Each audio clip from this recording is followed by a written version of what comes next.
O plenário do Supremo deve fixar tese hoje sobre o direito à nomeação em concurso público. E a consultora jurídica da TV Justiça, Gisele Reis, está aqui no estúdio e vai conversar com a gente a respeito desse assunto e da sessão de logo mais no Supremo Tribunal Federal.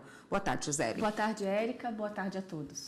O que ficou decidido nesse caso? Bom, a grande discussão nesse caso era em relação ao direito subjetivo à nomeação do candidato que é aprovado em concurso público e saber se ele, diante do surgimento de novas vagas, no decorrer da validade daquele edital, se ele teria direito subjetivo a ser nomeado.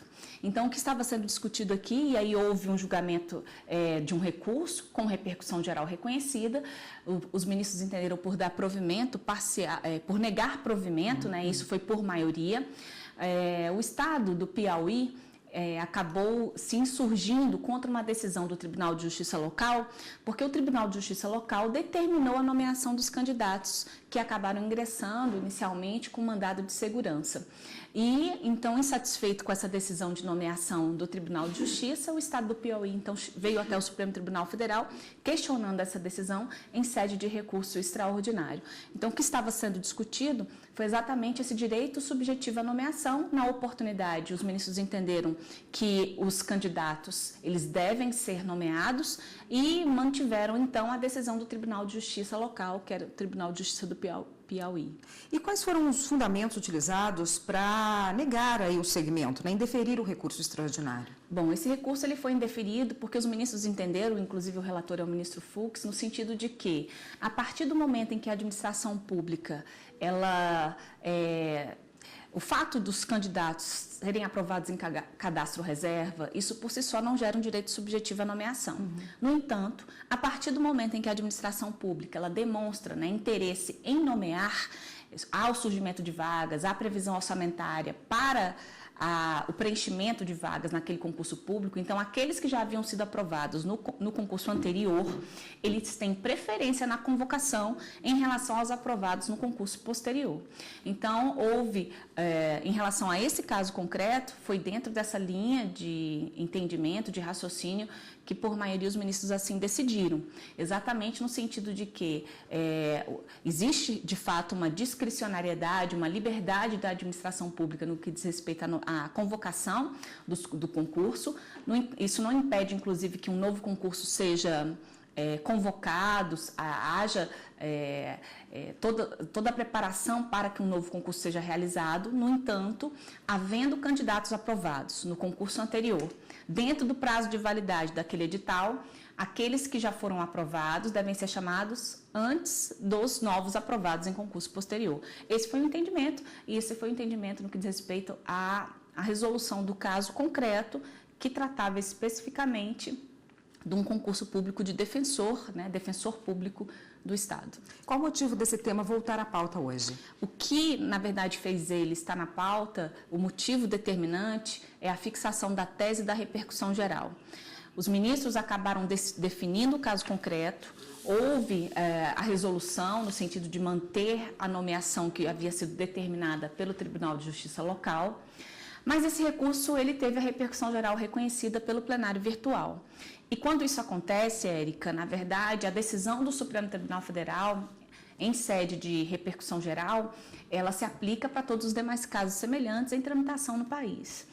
Nesse caso, houve a resolução do caso concreto, ou seja, dos defensores públicos do Estado do Piauí, mas não houve a fixação da tese da repercussão geral. Então, ele está na pauta hoje exatamente para que seja fixado. Os ministros já chegaram a discutir alguma coisa, não houve consenso em relação às propostas que haviam sido apresentadas no plenário. Então, na pauta de hoje, é o primeiro item. Então, ele deve realmente ser chamado a julgamento exatamente para fixar a tese, ou seja, os ministros vão dizer em que termos o Supremo Tribunal Federal vai fixar o seu entendimento em sede de repercussão geral. E a partir daí, esse entendimento, ele passa a ser obrigatório em relação a todos os demais tribunais, todas as demais instâncias, no que diz respeito a esse tema. Tá ótimo, Gisele, a gente volta no próximo bloco para falar dos demais processos que estão na pauta do Supremo hoje. Só um minutinho, por favor. Aqui no estúdio nós voltamos a falar com a consultora jurídica da TV Justiça, Gisele Reis, sobre a pauta da sessão de logo mais no Supremo Tribunal Federal. Gisele, outro tema que está presente na pauta são os precatórios, né? Quantos processos sobre esse tema hoje? Nós temos, na verdade, 5 recursos que tratam exatamente sobre esse tema. Todos eles giram em torno de 2 ações diretas de inconstitucionalidade, uma que é a 4.425 e a outra que é a 4.357. Então, o Supremo Tribunal Federal, apenas para relembrar, ele teve a oportunidade de se debruçar sobre esse tema, e aí houve, então, o julgamento de parcial procedência das ações diretas de inconstitucionalidade, e na época, inclusive, ficou definido, por exemplo, que o regime especial de pagamento de precatórios seria inconstitucional. O Supremo também declarou inconstitucional a questão da compensação do pagamento dos precatórios em proveito exclusivo da Fazenda Pública, e houve ainda a impossibilidade do cálculo da correção monetária com base no índice da poupança, naquele cálculo de correção da remuneração da caderneta de poupança. Então, foram apresentados esses argumentos no sentido da inconstitucionalidade da emenda constitucional 62 de 2009, essa é a emenda constitucional que tratou do regime especial de pagamento de precatórios, e logo depois, em março desse ano, inclusive, o Supremo Tribunal Federal teve a oportunidade de se debruçar sobre uma outra temática relacionada aos precatórios, que foi no que diz respeito a uma questão de ordem que foi colocada no plenário, exatamente para modular os efeitos daquela declaração de inconstitucionalidade. O que normalmente acontece? Quando uma ação direta de inconstitucionalidade ela é julgada procedente, a regra geral é de que aquela inconstitucionalidade ela acontece desde o início em que a norma foi editada. E por situações de segurança jurídica, há a possibilidade do Supremo Tribunal Federal fixar um termo diferenciado com relação aos efeitos daquela declaração de inconstitucionalidade. Então, chegou no plenário, em questão de ordem, o pedido de modulação dos efeitos, e os ministros acabaram entendendo que, em relação, por exemplo, a esse regime especial de pagamento de precatórios, ele continuaria valendo por mais 5 anos, a partir de janeiro de 2016. E outras questões, o novo índice de correção monetária, aqueles precatórios que já haviam sido expedidos, eles poderiam, de fato, serem corrigidos com base na caderneta de poupança, mas, a partir daquele julgamento para frente, deveria ser utilizado um outro índice e não mais aquele da caderneta de poupança, seria o índice de preços ao consumidor amplo especial.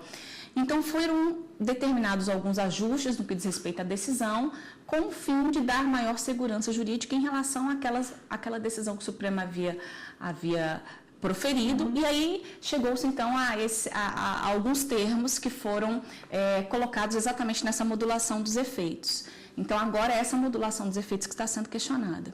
Então, o que está sendo questionado exatamente agora? Essa modulação dos efeitos, ou seja, argumenta-se que em relação a esse índice da caderneta de poupança, o Supremo Tribunal Federal acabou determinando que esse índice ele valeria para aqueles precatórios que já haviam sido expedidos e que não valeria para os precatórios que seriam expedidos a posterior.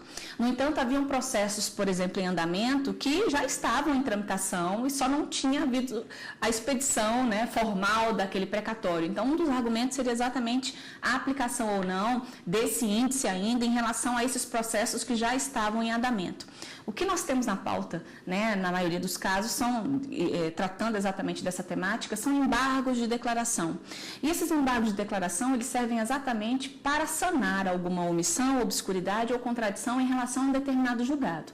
Então, em discussão está a modulação dos efeitos. Veja que o Supremo já julgou as ADIs, já julgou questão de ordem em relação às ações diretas de inconstitucionalidade, e nós temos agora embargos de declaração em cima dessas questões de ordens que foram julgadas pela Suprema Corte. Então, é exatamente isso que o Supremo agora se debruça. São o segundo item da pauta, na verdade, são esses 5 embargos de declaração que foram apresentados. Algum outro destaque da pauta de hoje? Existe um outro recurso extraordinário que também é sobre precatório, e ele trata, inclusive esse processo questiona uma decisão do Tribunal de Justiça Paulista, em relação ao município de Cubatão. O que se questiona nesse recurso extraordinário, que tem repercussão geral reconhecida, é Existe um mandamento constitucional no sentido de que, não havendo pagamento dos precatórios, devem ser sequestradas verbas públicas. Isso eu estou tratando aqui de uma maneira bem resumida, apenas para que quem está nos acompanhando possa entender. E o Tribunal de Justiça de São Paulo determinou que, em relação a precatórios, né, que são anteriores à emenda constitucional 62 de 2009, não seria possível, então, aplicar o regime especial de pagamento previsto nessa emenda, porque são precatórios anteriores. E, por serem precatórios anteriores, eles não poderiam, então, ser beneficiados com aquele regime especial previsto na emenda constitucional. Então, o Tribunal de Justiça entendeu nesse sentido e agora essa decisão está sendo questionada aqui. Tá ótimo, Gisele. Obrigada pela participação por hoje. Amanhã a gente volta. Até amanhã. Até amanhã.